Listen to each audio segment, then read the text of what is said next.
Электротранспорт уюшмасы яңа автобусларга кондукторлар куярга мәҗбүр. Әлеге транспортта түләү системасын камиллаштыру өчен башта линияләрдә контролерлар эшләгән иде.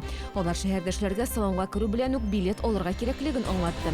Әмма оешма хезмәткәрләре вакытында билет алмауның сәбәбе пассажирларда гына түгел, автобус йөртүчеләрдә дә барлыгын ачыклаган.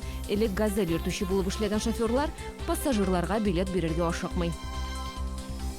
Татарстанга бүген иртән Хургададан 227 пассажир кайтып җитте дип хәбәр итә Татарстан Республикасы гражданнар оборонасы эшләре һәм гадәттән тыш хәлләр министрлыгы.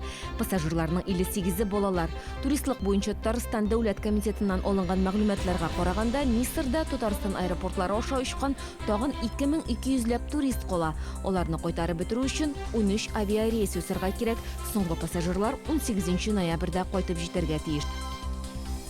Инвесторлар һәм эшмәкәрләрне яңа сайт берләштерәчәк Чаллы Мана шәһәр буларак 10 елга алдынгы үсеш территорияләре программасына кертелде. Шул исәптән сәнәгать мәйданнарында эшләүчеләр өчен уңай шартлар тудырылачак.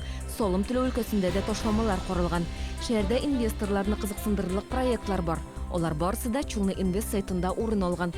Бу һәм башка хәбәрләр турында яңалыкларның кичке чыгарылышында ул 19:10 эфирга чыга.